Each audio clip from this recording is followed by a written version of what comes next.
Hello, everyone. This is week 11 of OChem 1 weekly reviews. Welcome back. This is the first weekly review of the final unit. Although there is no exam 3 for this semester or for OChem 1, this material will be covered this week, next week, and December 1st. Will be on your final exam alongside exam 1 material, exam 2 material. So make sure you take this unit just as seriously, if not slightly more seriously, since you have no exam to check your content. I wouldn't even be surprised if they put a little higher percentage of exam 3 on, unit 3 material on the final exam. Okay, so that being said, last week we all last week we don't normally do um, a review, a video. I did it for the first exam, but for the second exam, I realized um, there was not much of a point. But however, I do recommend, for next semester, whenever there's exams, come to the weekly review so you can have a more Q&A type of style. Nothing will be recorded or posted, but as long as I'm in here, you can obviously ask me questions. All right, so today we'll cover alkenes, which is chapter 7 and 8. We touched a little bit on Unit 2, Exam 2 stuff with the heat of hydrogenation and alkene stability with cis, trans, geminal. That all of it is fine, and honestly, that will again be fair game. Maybe for tomorrow's quiz, I'm not entirely sure. Don't quote me on that.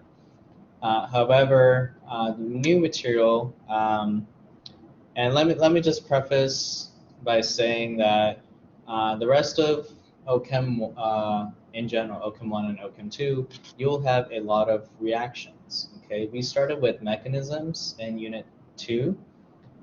Those SN1, SN2, E1, E2 will pop up here and there in this unit, as well as a few places in OChem 2. But most of what you're going to do are going to be new reactions. They're going to be single reactions um, that have some correlation with each other and some not. So this unit, there is, students always fall off in terms of seeking help because they feel that they can just memorize it. But there is still a lot of learning and conceptual and tutoring aspect to this unit.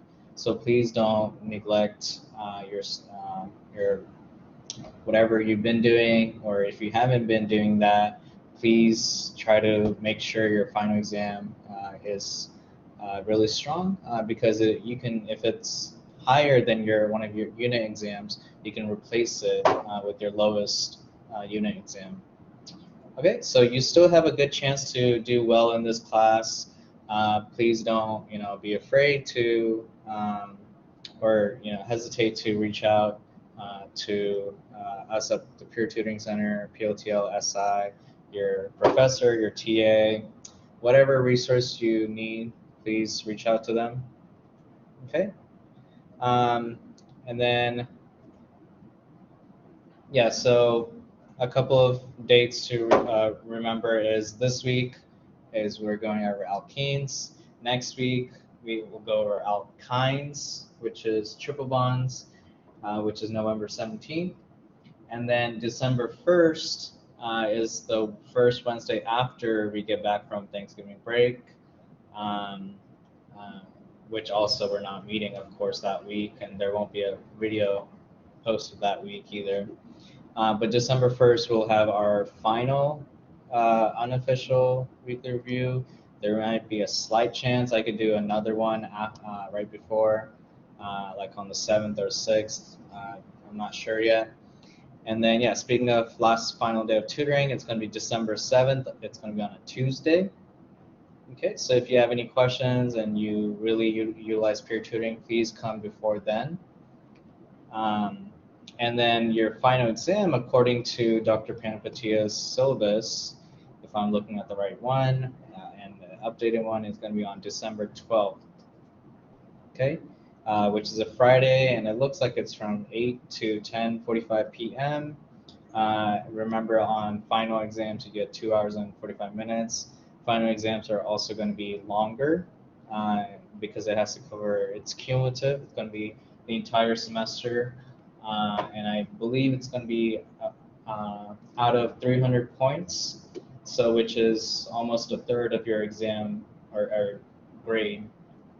So make sure you do really well. All right.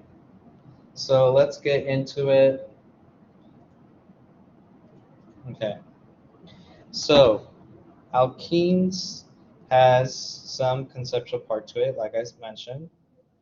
And that concept is called Markovnikov and AntiMarkovnikov. Okay.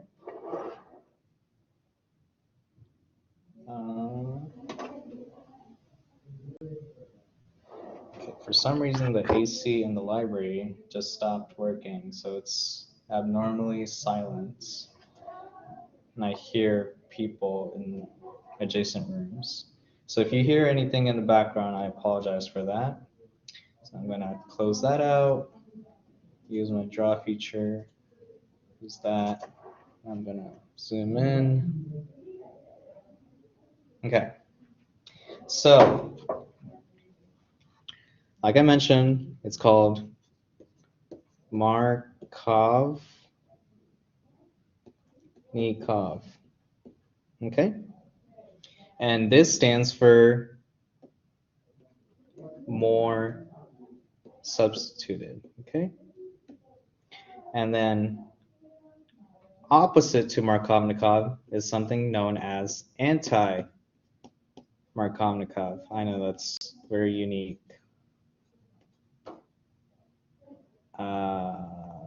Okay, I can't spell. Okay, Markovnikov. And I know that's also a very hard word to say, so just you can say mark, anti-mark. Yeah. Okay. So less substituted. Hopefully there's no surprises there. Okay. So Markovnikov means, remember, we're dealing with double bonds, okay? So here is my example that I always use. Okay. So you can think of this, well, you shouldn't think of this as Zaitsev and Hoffman because we're not looking at the double bond. Well, we are, but we're not looking at how many substituents the double bond has. Because in both examples, the double bond is in the same place. Okay, that's not what we're looking at. Because right now, both of these are Zaitsev, okay? Because if this was Hoffman, it would be right here, okay? So don't associate this with Hoffman and this with Zaitsev. That's completely separate. You know, you have to retrain your brain for new knowledge, okay? So in chapter 4, we learned bromination, chlorination.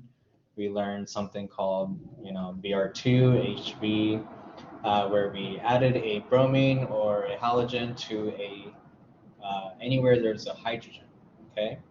Now, the reagent is going to be HBr, or any HX molecule, okay? And X obviously equals fluorine, bromine, iodine, okay? Any of these molecules, or I don't know why I'm saying molecules, any of these elements can be substituted HF, HCl, HBr, HI, and we'll do the exact same thing if we don't have anything else. All right, so that's the reagent. Now, remember, like I said, Br2HB, we added a radical wherever there's a hydrogen, and then the bromine attacked the radical, okay? Now, in this unit, we are attacking the double bond, okay? So last unit, we created double bonds. this unit, we are breaking double bonds and manipulating them and reacting with them, everything to do with double bonds, okay? Which means you still need to know how to form a double bond, which means you need to know how a leaving group works, how radicals work. You still need that prior knowledge, okay? So a couple of pointers. Okay, let me zoom in a little bit. This position is called Markovnikov, and this position is called anti-Markovnikov. Okay? And I'm talking about this position right here. Okay? And again, that is Markovnikov because that carbon that contains the double bond is more substituted than the bottom carbon, which is less substituted. Okay? I'll trust you to know that shouldn't be a surprise. Okay, so basically how this works is also in this unit, there's going to be very unique reactions, okay? Your professors in your PowerPoints will go over through lengthy mechanisms. And unfortunately, or fortunately, you do have to know a lot of them. I don't believe you have to know every single one of them, but regardless of how many you have to know or don't know, it is always going to be helpful for yourself if you know how a reaction works, okay? Which means knowing how a mechanism works, okay? You guys were briefly taught how to understand how a mechanism works in exam 2, okay? So this double bond, which has electrons, is going to attack right here. And then the bromine gets the negative charge. And then whenever this double bond attacks, the double bond goes away, and we are left with a positive charge on the more substituted carbon. And that makes sense because carbocation prefer tertiary over secondary or primary. Okay? So nothing new so far. Okay? Now, and then of course, the final step is bromine attacks our carbocation to form our Markovnikov position. Okay? So what this is known as, well, actually, let me finish the anti-Markovnikov side of this. So same deal, I'm not going to draw Markovnikov, anti-Markovnikov, but the difference here is, or how to make this anti-Markovnikov, is this only works with HBr, okay? And HBr reacted or mixed in with H2O2. This is going to be our solvent. So this is known as a peroxide. Okay, H2O2 can also be written as HOOH or any ROOR combination. Okay, and again, this only works with HBr. If you put HCl, do not expect H2O2 to be here, okay? And if by any chance HCl is paired with peroxide, first of all, I hope they don't do that because that's a very gray area, but I would assume, I would personally put it still on Markovnikov, but you can make a case for either way, okay? So the mechanism is relatively the same, except this time you're attacking, the bottom part. Okay.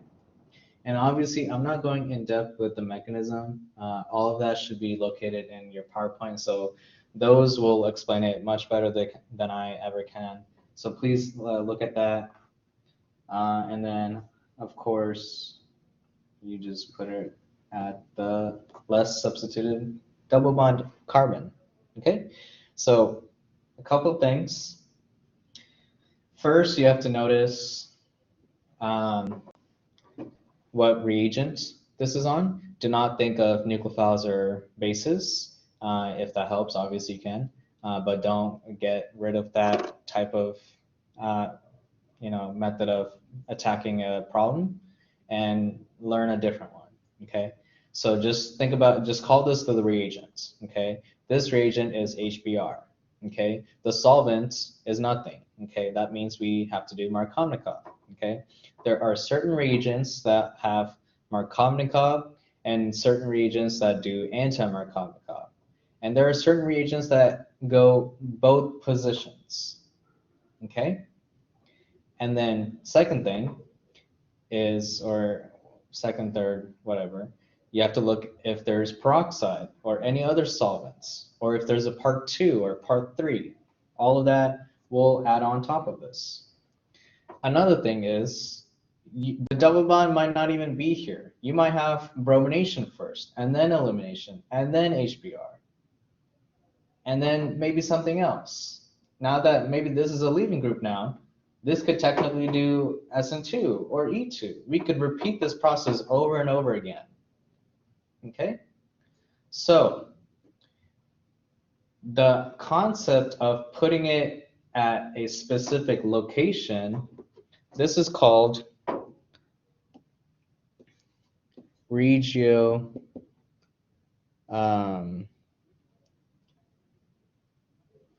chemistry.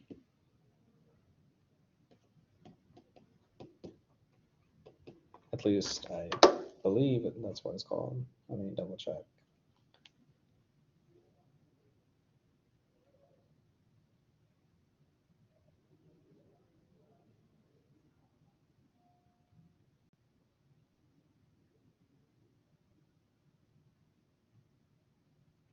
Yeah, it should be regiochemistry.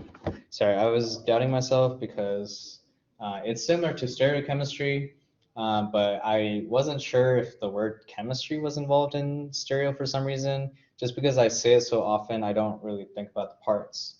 But anyways, yes, so it's called regiochemistry. Don't get that confused with stereochemistry. Stereochemistry is where, like, spatially where it is. Regiochemistry is, I guess, like the location of where it is. Okay. I'm not sure if that you'll hear that word a lot, but if you do, just associate with Markovnikov and anti-Markovnikov. Okay. So I hope every little bit part of that mechanism and parts of this reaction made sense, because once you understand this concept, it's very, very easy to get the rest of chapter 7 and 8, and maybe even chapter 9, okay? Because all it is just different reactions. Same concept, different reactions, and they will either go to the Markovnikov side or anti-Markovnikov. And then obviously there's always going to be a few exceptions, but they're not as annoying as what we learned in. They're not like the exceptions we learned in Unit 2. Okay? So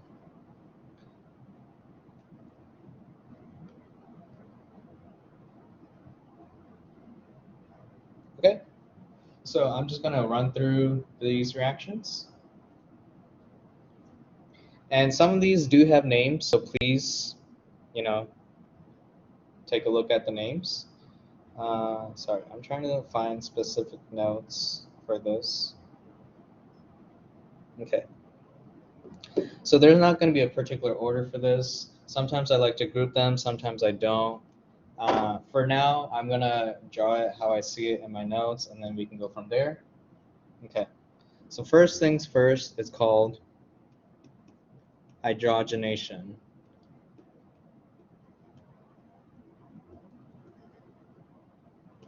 Okay.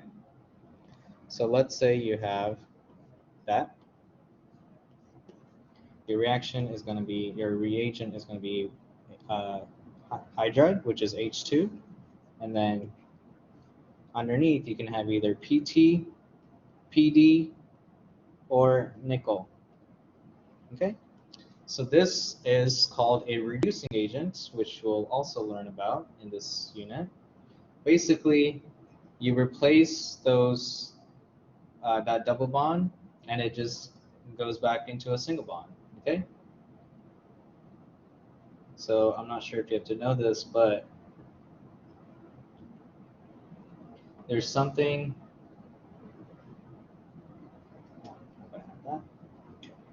So alongside anti-Markovnikov and Markovnikov, there's something called syn addition and anti-addition.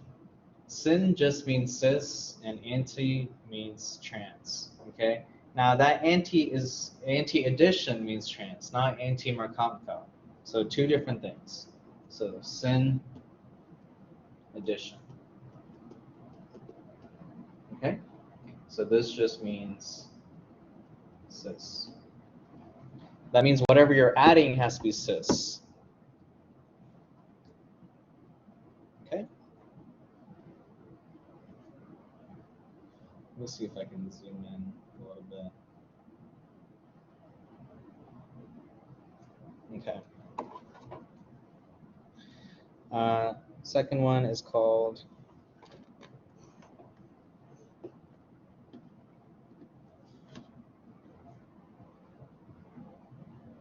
so let's actually number these. So this was number 1. Number 2 is going to be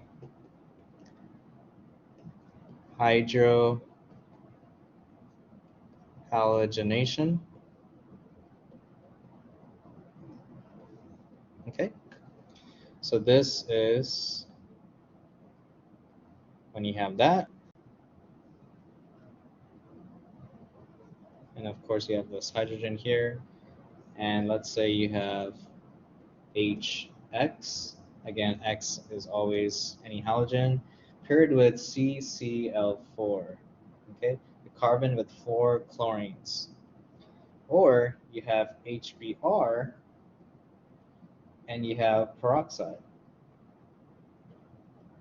H2O2. Okay, so two different things.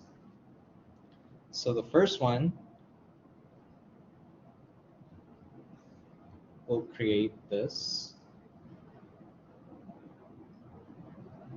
chlorine right there.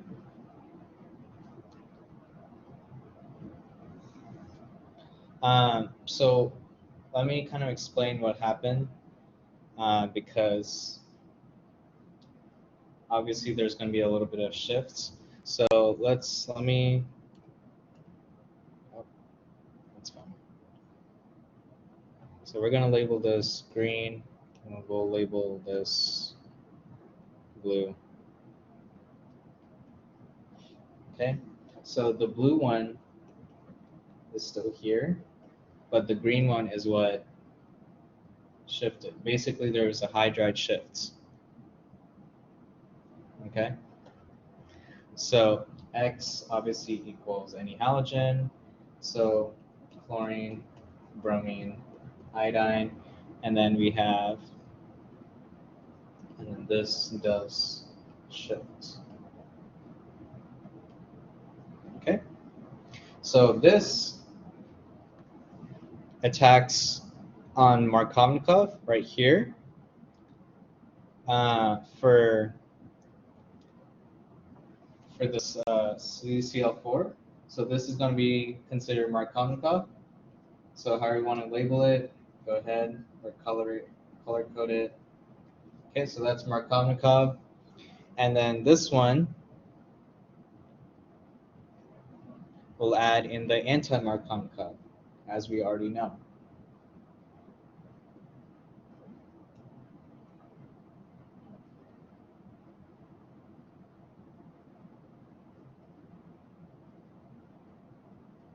I'm not going to draw that. So, oh, there it goes. Okay. Let me draw that better.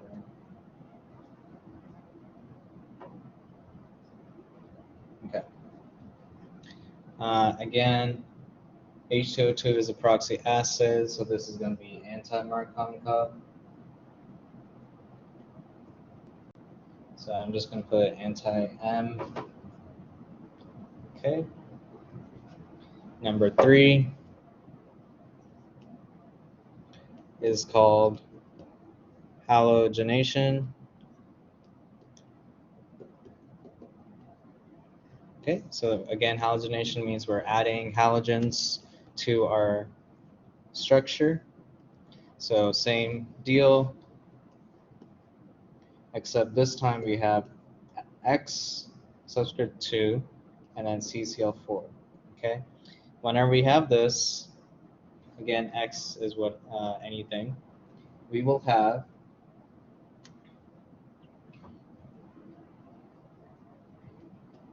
both sides of the double bond as our halogen, as well as them being anti-addition. Okay, so don't get that mixed up with anti-Markovnikov right there.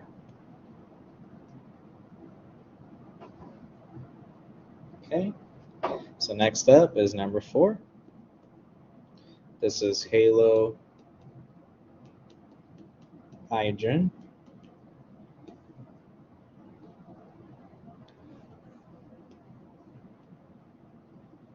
Okay, so our reagent is going to be, again, halogen 2, but this time instead of CCl4, we're going to have water.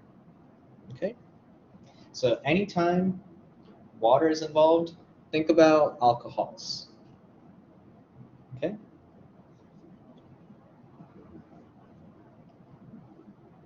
so water is going to take preference to the Markovnikov side, or sorry, alcohol will take preference to the Markovnikov side, and the other side gets our halogen. Okay, and it doesn't matter if it's wedge or dash, it just has to be anti-addition. Okay, so anti-add and then OH on Markovnikov.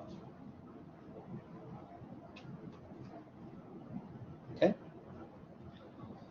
so I'm going to stop at 5, and then I'll pick it up next week.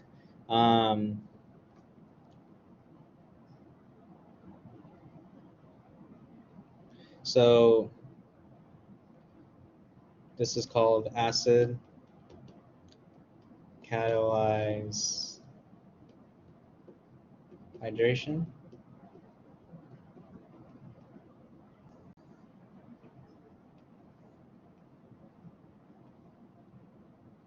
And this has 2 reactions. So the first one is H2SO4, water, and second one. So water, quick note, water can also look like H plus H2O. It'll mean the same thing. Or H3O, H3O plus. Okay, all of these mean the exact same thing, or sometimes even just H plus. Let me also write that. Or actually, maybe not H plus, but these two for sure. So the second one is H2SO4, arrow, and then methanol. Okay, so in this case, both of these do have shifts. So however you want to remember that. So both of these will have OH right here, and then this one will have OCH3 right here. Okay. Remember, water is our nucleophile and methanol is our nucleophile. Okay. So, and of course, both of these will attack in the Markovnikov side. So they're both Markovnikov / shifts, Markovnikov / shifts. So like I said, I'm going to stop right there, but we have about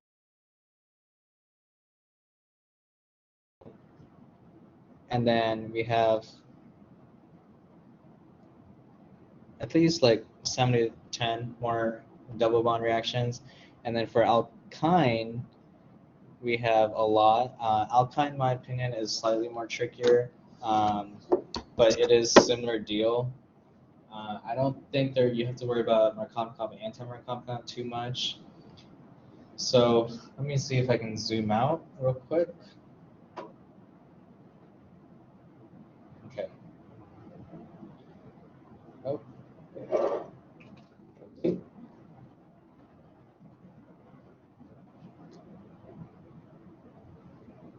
Okay, so that's as far as I can zoom out.